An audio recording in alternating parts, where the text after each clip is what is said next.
Deus enviou seu Filho amado pra perdoar, pra me salvar. Na cruz morreu por meu pecado, mas ressurgiu e vivo com o Pai está, porque Ele vive. Posso crer no amanhã, porque Ele vive. Temor não há, mas eu bem sei que a minha vida está nas mãos de meu Jesus, que vivo está.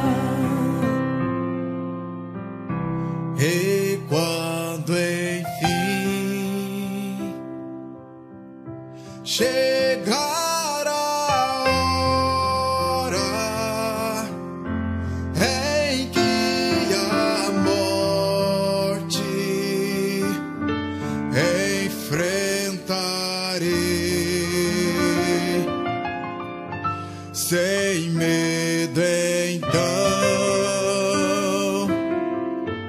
terei vitória, irei à glória ao meu Jesus, que vivo está, porque Ele vive.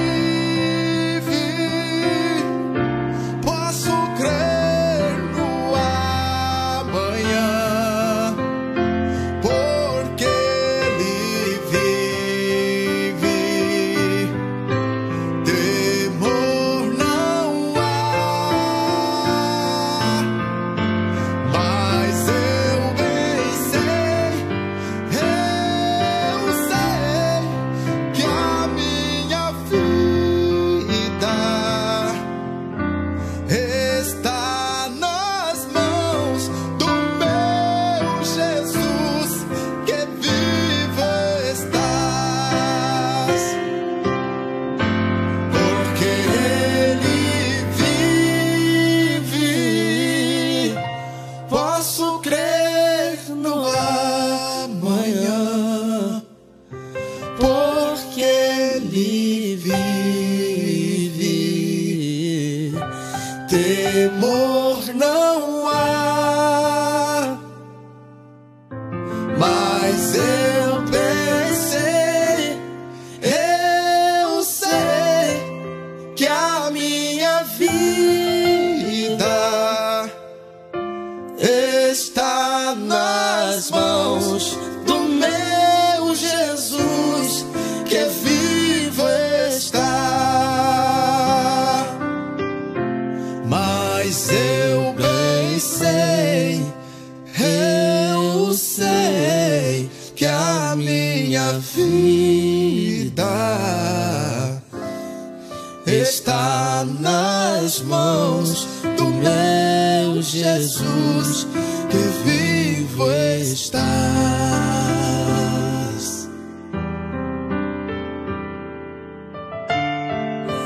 Vivo está.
Olá, graça e paz, boa noite a todos.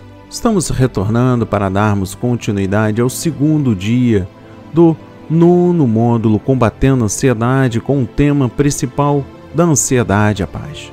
Mas antes gostaria de dar boas-vindas aos irmãos e irmãs que estarão acessando posteriormente a este grande propósito em orações. Bom dia, boa tarde ou boa noite. Não sei exatamente o horário do clique, mas eu creio poderosamente que há de edificar a sua vida, que há de restaurar a sua fé, a sua confiança naquele que é fiel para cumprir aquilo que prometeu. Se você está constantemente lutando contra preocupação e ansiedade, este propósito é para você. Não terá nenhuma fórmula mágica para que garanta 100% de paz, nem tampouco falaremos sobre tudo que há a respeito da ansiedade. Todavia, se você aplicar em sua vida os princípios contidos neste propósito, estará em um caminho rumo à vitória. Você está convidado ou convidada a começar esta jornada que vai da ansiedade à paz. Meu irmão, minha irmã, em Filipenses capítulo 4, versículos 6 e 7, o apóstolo Paulo nos desafia a não andarmos ansiosos por coisa alguma. Ao invés disso, devemos orar e dar graças a Deus. É fácil expressar gratidão a Deus quando estamos a um passo da vitória ou depois de obter uma conquista milagrosa. Mas veremos que somos chamados a fazer isso também durante as nossas lutas. Quando Paulo escreveu isso à igreja de Filipos, ele estava preso e enfrentando um futuro totalmente incerto. Mesmo assim, ele olhou para além da sua situação imediata e não se entregou ao que poderia acontecer de ruim. Sua carta reflete sua profunda alegria e atos de gratidão. 2 versículos antes de nos chamar a expressar a nossa gratidão, ele nos ordena que tenhamos sempre alegria. O fato dele nos dizer para sempre nos alegrarmos traduz-se em vivermos em alegria constante ou contínua. Então, para reforçar seu recado, ele repete imediatamente o comando, repito, tenham alegria. Ele nos mostra que mesmo em meio à nossa dor, podemos nos alegrar e louvar a Deus. Não acredito que Paulo esteja dizendo para expressarmos uma gratidão falsa. Penso que ele esteja nos desafiando a dar graças ao que nos é devido, mesmo em meio a qualquer que seja a luta que estejamos pensando. Tenho descoberto que sempre há algo pelo qual podemos celebrar, até mesmo nas provas mais difíceis que encaramos. Sempre tem algo pelo qual sou grato.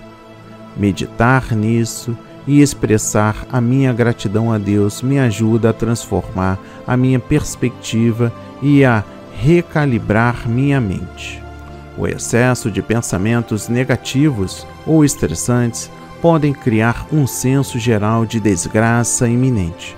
Mas quando escolho declarar minha gratidão a Deus, ao invés de me concentrar no sentimento negativo, normalmente experimento o peso ser retirado de sobre mim.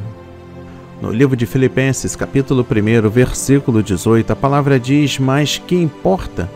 Contando que Cristo seja anunciado de toda maneira, ou com fingimento, ou em verdade, nisto me regozijo e me regozizarei ainda. Como a disposição perversa daqueles de quem ele falou pode prejudicar a aceitabilidade da doutrina. Ele diz que isso deve ser considerado de grande importância que, no entanto, promoveram a causa do Evangelho, qualquer que seja sua disposição, pois Deus às vezes realiza uma obra admirável por meio de instrumentos perversos e depravados. Assim ele diz que se alegra com um resultado feliz dessa natureza, porque essa coisa o aconteceu. Se ele viu o reino de Cristo aumentar, assim como nós, ao ouvir que aquele cachorro impuro, Carlos, estava espalhando as sementes da pura doutrina em Avignon e em outros lugares, demos graças a Deus porque ele fez uso dessa visão mais imoral e inútil para a sua glória. E hoje nos alegramos que o progresso do Evangelho seja avançado por muitos que, no entanto, tinham outro plano em vista. Mas, embora Paulo se regozijasse com o avanço do Evangelho, ainda que o assunto estivesse em suas mãos, ele nunca teria ordenado pessoas como ministro. Devemos, portanto, nos regozijar se Deus realiza algo que é bom por meio de pessoas más, mas não devem, por esse motivo, ser colocados por nós no ministério ou considerados ministros legais de Cristo. Dentro do que foi falado agora nesta noite, neste momento, eu destaco aqui um ponto importante.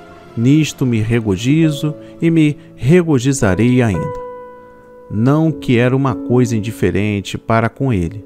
Se o Cristo era sincera ou hipocritamente pregado, ou que ele pudesse levar qualquer prazer da maneira que era pregado, e nos princípios e visões de um tipo destes pastores, porque nada era mais desagradável a ele do que a inveja e a ambição, a discussão e contenção, hipocrisia e falta de sinceridade. Mas ele se alegrou no assunto do ministério deles, que era o Cristo Jesus, o Senhor a quem ele amou afetuosamente e de cujo interesse serviu por qualquer meio ou qualquer tipo de pessoas. Era um prazer a ele, e também nos efeitos e consequências do ministério deles, o estabelecendo dos santos, a conversão de pecadores, a expansão do Evangelho e a amplificação do interesse de Cristo.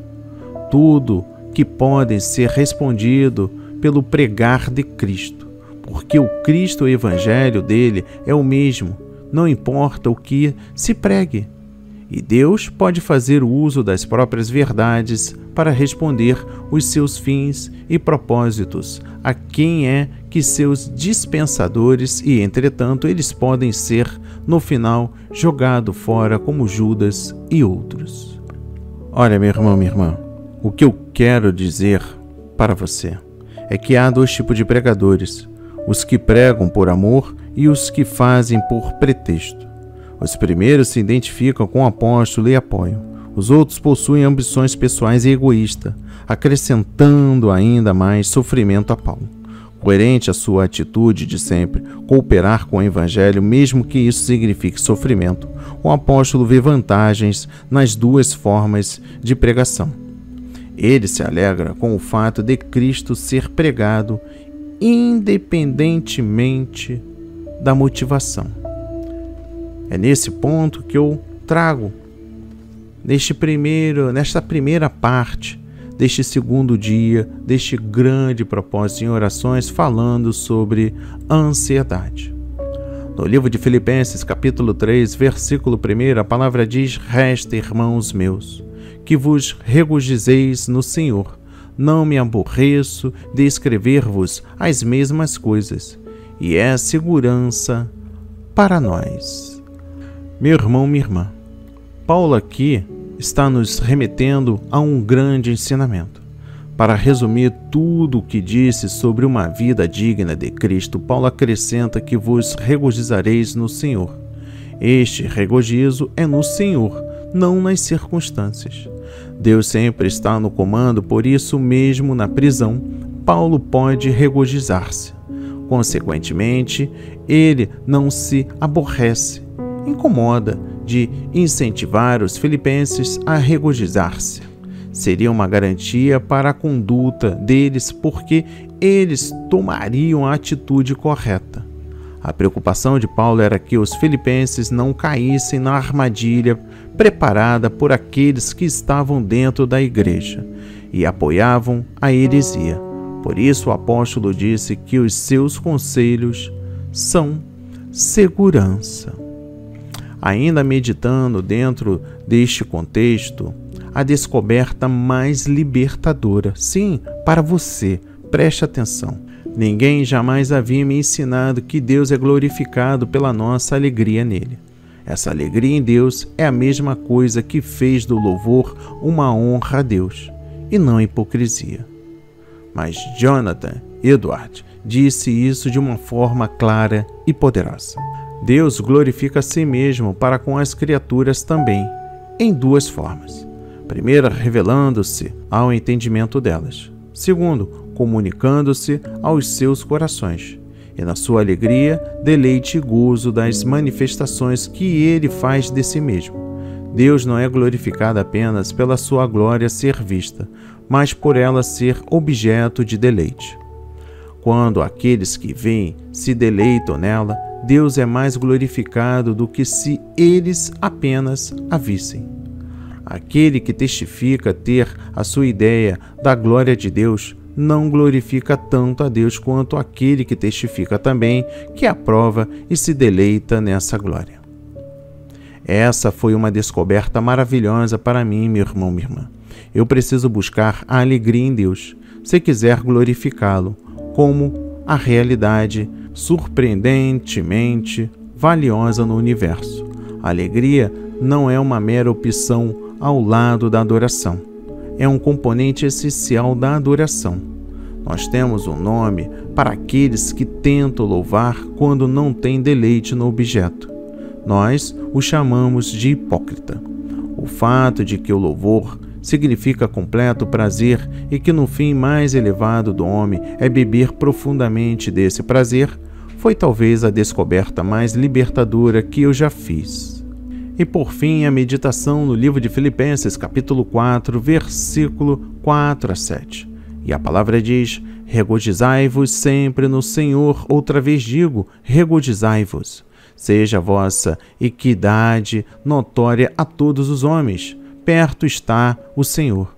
Não estejais inquietos por coisa alguma, antes as vossas petições sejam em tudo conhecidas diante de Deus, pela oração e súplica com ação de graças. E a paz de Deus, que excede todo entendimento, guardará os vossos corações e os vossos sentimentos em Cristo Jesus. Olha só, meu irmão, minha irmã, todas as pessoas almejam a alegria e rejeitam a tristeza. Para ser alegre e não sofrer, é preciso não ter nenhum fardo pesado.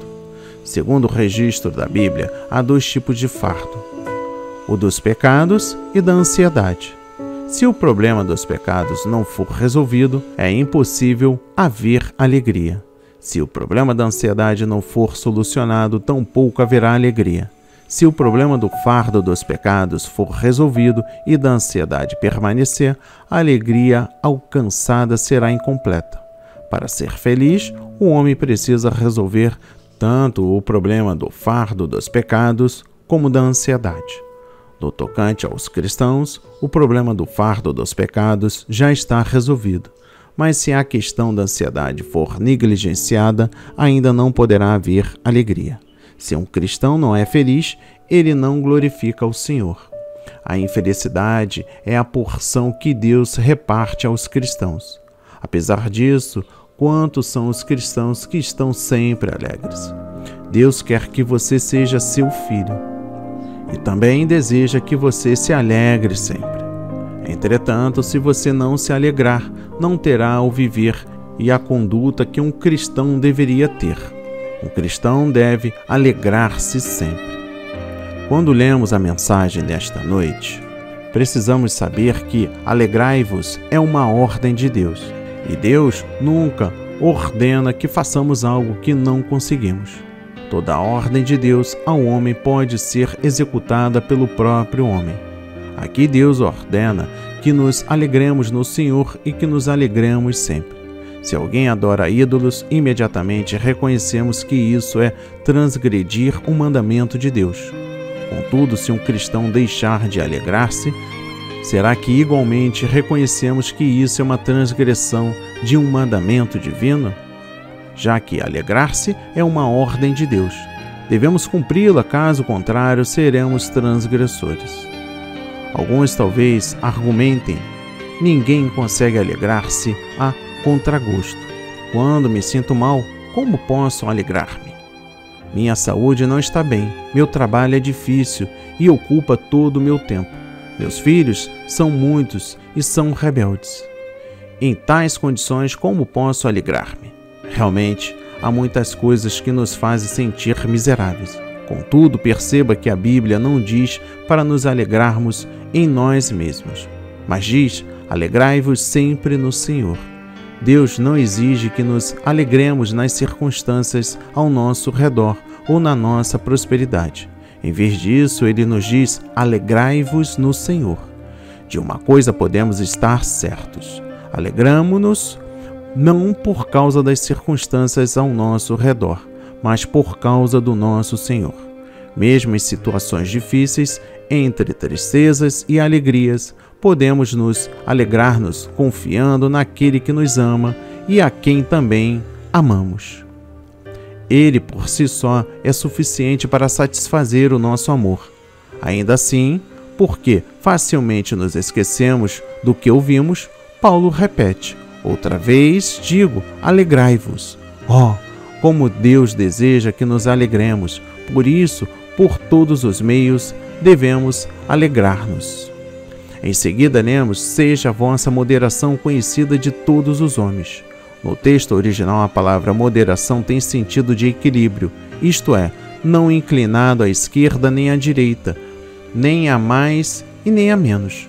Suponha que um cristão esteja enfrentando uma pequena dificuldade. Se a impressão que ele passa é de quem está sob a pressão de uma grande montanha, isso não é equilíbrio. A condição normal e equilibrada deve ser: embora haja dificuldades nos pressionando, ainda assim temos a alegria que o Senhor nos dá. Essa alegria é enorme, ela nos capacita a alegrar-nos dia após dia em qualquer situação. Esse é um princípio de ser uma pessoa equilibrada, conforme o ensinamento da Bíblia, e não conforme o mundo tem ensinado. A frase "perto está o Senhor" não se refere à volta iminente do Senhor. No original grego, o sentido é que o Senhor está próximo. E o mesmo sentido de Efésios capítulo 2, versículo 3 diz: mas agora em Cristo Jesus, vós que antes estáveis longe, pelo sangue de Cristo chegastes perto.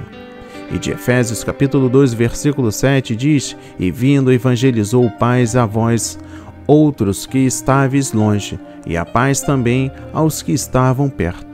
Tanto nessas duas passagens, como em Filipenses capítulo 4, versículo 5, a palavra perto tem um sentido de distância, não de tempo. O Senhor está perto, está ao meu lado, por isso devo alegrar-me. Então, o apóstolo Paulo menciona o assunto principal desta mensagem nesta noite. Não andeis ansiosos de coisa alguma, em tudo, porém, sejam conhecidas diante de Deus as vossas petições pela oração e pela súplica com ações de graça. O versículo 4 diz que devemos alegrar-vos e o versículo 6 diz que não devemos ficar ansiosos por nada. Já que o Senhor está perto, devemos alegrar-nos. Já que Ele está perto, não devemos ficar ansiosos de coisa alguma. Todos nós acreditamos que há muitas justificativas para ficarmos ansiosos, mas Deus não admite sequer uma única razão para a nossa ansiedade. Toda ansiedade é sem motivo, por isso Deus nos instrui. Não andeis ansiosos de coisa alguma. Podemos argumentar que nossa subsistência, nossos problemas familiares e nossas dificuldades pessoais são preocupações legítimas que geram ansiedade. Mas a Bíblia diz: não andeis ansiosos de coisa alguma. Portanto, nenhuma ansiedade é legítima, nem uma sequer é permitida por Deus. Ele proíbe toda ansiedade. Muitos acham que devem preocupar-se com isso, ficar ansioso por aquilo, supondo que ficar ansioso seja uma espécie de dever. Alguns acham que podem parar de se preocupar com tudo, menos com aquele pequeno detalhe. Será que é mesmo verdade que não devemos ter nem mesmo uma única ansiedade? Sim, é verdade. Não devemos ter nem sequer uma. Por quê? Porque perto está o Senhor. Se nos preocupamos, isso indica que não confiamos no coração e nem na promessa do Senhor. Se Ele está perto e ainda estamos ansiosos, nós estamos duvidando do poder da sua mão e da bondade do seu coração. A razão da nossa ansiedade é que não percebemos que o Senhor está perto. Como podemos ficar livres da ansiedade? De uma maneira prática. Em tudo, porém, sejam conhecidas diante de Deus as vossas petições pela oração e pela súplica com ações de graça. Atenção, há um porém. Contanto que sigamos esse porém, tudo estará bem. Quer que estejamos sentados, deitados ou andando, podemos fazer o que o versículo nos ensina. Fazer o quê? Falar com Deus de 3 maneiras. A primeira maneira é a oração e a segunda é a súplica, quando fazemos petições específicas provenientes do nosso coração por necessidades específicas. E a terceira maneira são as ações de graça pelas petições que fazemos diante de Deus. Enfim, devemos tornar tudo conhecido de Deus pela oração, pela súplica e tudo com ações de graça. Entretanto, nós não agimos assim se estamos cheios de ansiedade e carentes de alegria. Como seria bom se colocássemos tudo o que enfrentamos, item por item, nas mãos de Deus. Caso contrário, quando surgir a primeira dificuldade, nós a colocaremos sobre nós mesmos. Depois virão a segunda e a terceira dificuldades e nós também as colocaremos sobre nós. E assim que o fardo vai ficando cada vez mais pesado. E como resultado de tanta pressão, nós perdemos a alegria. Uma boa ilustração é o trabalho dos operários na construção de um edifício. Quando transportam tijolos para o teto do edifício, eles vão passando os tijolos do nível mais baixo para o nível mais alto, andaime por andaime, até alcançar o teto. O trabalho anda rápido se cada tijolo for passado adiante, tão logo seja recebido. Suponha que o operário do meio não passe adiante o tijolo recebido, ou que o operário que está no teto se recuse a receber os tijolos. O que acontecerá? O operário do meio morrerá esmagado pelo crescente acúmulo de peso. A nossa relação com a ansiedade é exatamente igual. Quando passa uma preocupação para nós e nós deixamos de enviá-la a Deus para que Ele a carregue, então a preocupação certamente nos esmagará. Não devemos permitir que as preocupações nos pressionem, mas devemos passá-las para Deus. Toda vez que uma preocupação chegar, devemos imediatamente enviá-las a Deus. Não devemos passivamente acumular fardos após fardos. Nós temos uma saída. A saída é Em tudo, porém, seja conhecida diante de Deus as vossas petições pela oração e pela súplica com ações de graça. Por sermos cristãos, temos essa saída, porque temos o Senhor e porque Ele está perto. Orar é privilégio de cristão. Nós podemos orar não só por grandes coisas ou por coisas pequenas, mas podemos orar por tudo. Podemos orar por tudo que justifica a nossa ansiedade e por tudo que pode causar em nós qualquer preocupação. Não ficamos ansiosos de coisa alguma, não porque somos naturalmente otimistas, nem porque somos pessoas sem objetivos, que não se preocupam com nada, mas é porque temos aquele a quem podemos tornar conhecidas as nossas petições. Temos aquele em quem podemos confiar e carregar nossos fardos. E somente por isso que nos é possível não ficar ansiosos de coisa alguma. Não precisamos nos preocupar, pois podemos confiar tudo a Deus por meio da oração. A oração é a nossa saída. Deus é a nossa saída. Então, a oração e a súplica são suficientes para ficarmos livres da ansiedade? A Bíblia não menciona só oração e súplica, mas também menciona ações de graça. Precisamos nos lembrar sempre: tudo que é colocado em nossas mãos é proveniente das mãos que foram transpassadas, e tudo que nos sobrevém é ordenado pelo Senhor que morreu por nós. Por isso podemos de antemão agradecer a Deus, dizendo: ó Deus, Tu não erras jamais. Orar para receber algo de Deus, ao passo de dar graça, é apresentar-lhe nossa oferta de ações de graça. A Bíblia não apenas diz que devemos orar e pedir, mas também dizer que devemos dar graças. Sendo assim, em que tipo de coisas devemos dar graça? Nós devemos dar graças em tudo. Damos graças a Deus não só em momentos de alegria, mas também em momentos de tristeza e angústia. Não só damos graças pelas coisas que nos parecem boas, mas também pelas coisas que consideramos mais. E encerro, meu irmão, lhe testificando e ratificando: Deus ordena que em tudo se tornem conhecidas diante dele as nossas petições pela oração e súplica de ações de graça. Ele também promete que a sua própria paz agirá como soldados, guardando-nos, a fim de que todos os distúrbios, intolerâncias e inquietações sejam excluídas. Realmente, a paz de Deus é a paz que excede o nosso entendimento, isto é, jamais poderíamos imaginar que existisse algo como a paz de Deus. Se em tudo confiarmos nele, a paz que o homem algum pode imaginar virá guardar o nosso coração, capacitando-nos assim a atravessar com segurança todas as tempestades no mar. Que a palavra de hoje seja semeada em corações quebrantados para a honra e a glória do Senhor. Assim seja, assim diz o Senhor. Amém e graças a Deus. Pai amado, bendito, Pai celestial, Pai de todas as nações. Estamos aqui, Pai, reunidos. Sabemos que às vezes as pressões são tão fortes que nos deixam sem saída, dando-nos a impressão de que a ansiedade e a aflição são a nossa única porção. Mas, Pai, mesmo assim, se tornamos as nossas petições conhecidas diante de Deus, por meio da oração e da súplica, Pai, e de ações de graça. Eu sei que há de reconhecer que é como se não soubéssemos o que é ansiedade. Não somos nós, mas também outras pessoas. Ficaremos imaginando como é possível ter tanta paz diante de Ti. Tudo isso porque essa paz é a paz que excede todo entendimento e é assim que a paz de Deus nos guarda. Sabemos que nesta noite corações estão sendo quebrantados, que estão sendo transformados.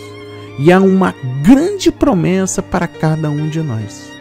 Em nome de Jesus, mais uma vez, nos alegramos e nos regozijamos, não só na alegria, mas também no tempo da adversidade, porque sabemos que o Senhor está conosco. Em nome de Jesus, amém e graças a Deus.